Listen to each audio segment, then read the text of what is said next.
ರೇಣುಕಾಸ್ವಾಮಿ ಕೊಂದ ರೀತಿ ಬಿಚ್ಚಿಟ್ಟ D gang lorry ಹಿಂಭಾಗಕ್ಕೆ ತಲೆ ಜಜ್ಜಿದ ಕಿರಾತಕರು ಶಾಕಾಹಾರಿಗೆ ಬಲವಂತವಾಗಿ ಬಿರಿಯಾನಿ ತಿನ್ನಿಸಿದ ವಿಕೃತಿ. ರೇಣುಕಾಸ್ವಾಮಿ ಅಪಹರಣದ ಇನ್ನಷ್ಟು ದೃಶ್ಯ ಲಭ್ಯ. ದರ್ಶನ್ ಗ್ಯಾಂಗ್ನ ಇನ್ನೂ 4 ಮಂದಿ ಬಂಧನ. ಆರೋಪಿಯನ್ನು ಅರೆಸ್ಟ್ ಬೆನ್ನಲ್ಲೇ ಮೃತಪಟ್ಟರು ತಂದೆ.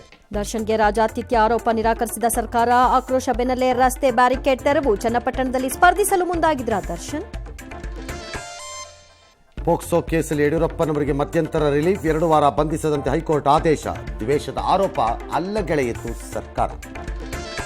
ರಾಮನ ಪೂಜಿಸುವವರ ಅಹಂನಿಂದಲೇ ಸೋಲು. ಬಿಜೆಪಿ ವಿರುದ್ಧ ಮತ್ತೆ ಆರ್ಎಸ್ಎಸ್ ಟೀಕೆ. ರಾಜ್ಯಕ್ಕೆ ಬಂದ ಕೇಂದ್ರ ಸಚಿವರಿಗೆ ಅದ್ದೂರಿ ಸ್ವಾಗತ. ಕಾಂಗ್ರೆಸ್ ಸರ್ಕಾರದಲ್ಲಿ ಮತ್ತೆ ಅನುದಾನ ಜಟಾಪಟಿ. ಶಾಸಕ ಸಿಎಸ್ ನಾಡಗೌಡ ರಾಜೀನಾಮೆ ಬೆದರಿಕೆ. ಗ್ಯಾರಂಟಿಗಳನ್ನು ನಿಲ್ಲಿಸಲ್ಲ ಅಂದ್ರು ಮುಖ್ಯಮಂತ್ರಿ. ಉಕ್ರೇನ್ಗೆ ಕದನ ವಿರಾಮದ ಆಫರ್ ಕೊಟ್ಟ ರಷ್ಯಾ. G7 ವೇದಿಕೆಯಲ್ಲಿ ಮೋದಿ ಜೆಲೆನ್ಸ್ಕಿ ಮಾತು. ಚರ್ಚೆಗೆ ಗ್ರಾಸವಾದ ಬೈಡನ್ ವರ್ತನೆ. ನೀಟ್ ಅಕ್ರಮ, ಕೇಂದ್ರಕ್ಕೆ ಸುಪ್ರೀಂ ಕೋರ್ಟ್ ನೋಟಿಸ್. ಇದು 2ನೇ ವ್ಯಾಪಂ ಅಂತು ಕಾಂಗ್ರೆಸ್. ಕುವೈಟ್ ದುರಂತ, ಭಾರತಕ್ಕೆ ಬಂತು 45 ಮೃತದೇಹ.